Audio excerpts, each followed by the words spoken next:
इससे पहले हिंदी में कभी कुछ नहीं लिखती थी और अब इतना अच्छा लिखती हैं कि ये इन्होंने अपनी एक पुस्तक भी छपवाई है जो लेखी रचना के संसार पे इन्होंने जो कुछ भी लिखा है। तो कहीं ना कहीं हम लोग इस बात के लिए भी मतलब बहुत कभी मुझे बहुत अच्छा लगता है भैया कि इस मंच पर ऐसे ऐसे लोगों ने लिखा या लाइव आए हैं वो लोग या उन्होंने पढ़ा है जिन्होंने कभी नहीं किया है। तो कहते ना कि एक प्लेटफॉर्म शायद हमने ऐसा कुछ माँ शारदे ने हमसे बनवाया जिस पर वो लोग आए जिन्होंने कभी कहीं नहीं लिखा और आज ये लोग हमारा एक परिवार बन गए हैं। आइए मल्लिका जी आपका स्वागत करती हूँ मैं।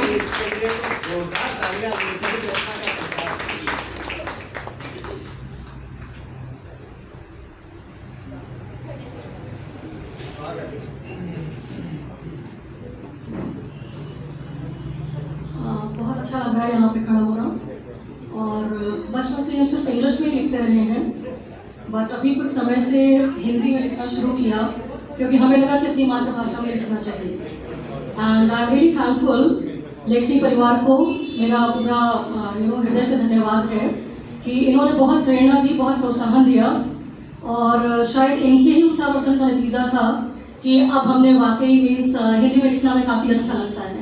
सो with due respect to the time limit right now हम चाहेंगे कि हम अपनी चीज़ों को शुरू करें, आपके सामने अपनी पंक्तियाँ पढ़ें। धन्यवाद।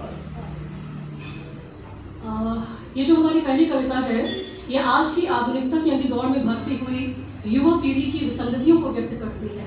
उम्मीद है आपको पसंद आएगी। देखा है मैंने आंखों की पीड़ा को, उन बहते हुए अश्रुओं को, मन की वेदना को एक टीस सी उठती है, कुछ ना कर पाने की कसमसाहट अंदर तक झकझोर कर रख देती है।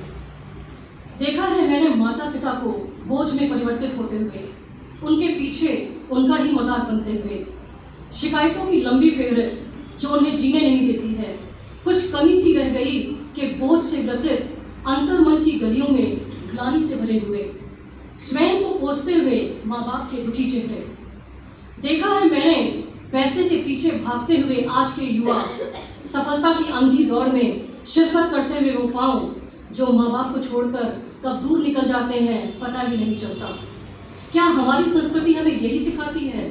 माँ बाप की आंखों में आंसू देना और स्वयं आनंद में लिप्त रहना, सफलता की चकाचौंध में इतना डूब जाना कि घर के बुजुर्गों की उपेक्षा करना और जश्न मनाना। माँ बाप फिर भी दुआ देते हैं, अपने अंतर्मन में स्वयं को ही कोसते हैं।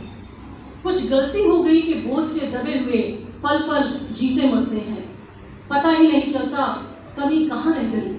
माँ बाप की बुरी आंखों में जो आश्रय खोजती हैं अपने बच्चों में या फिर उन बच्चों में जो यथार्थ से बहुत दूर जीना चाहते हैं अपनी ज़िंदगी अपनी शर्तों पर, जो जीवन का आनंद लेना चाहते हैं बिना किसी रोक टोक के, जो लड़खड़ाते पाँव से नापना चाहते हैं जिंदगी का सफ़र माँ बाप के सपनों को रौंदते हुए, उनसे उनका ही सहारा छीनते हुए, सफलता के नशे में चूर गुरूर की कालिमा से घिरे हुए, जिन्हें दिखता ही नहीं सही और गलत का फर्क। और जब तक वो यथार्थ का दर्पण देखते हैं माँ बाप सिर्फ तस्वीरों में रह जाते हैं।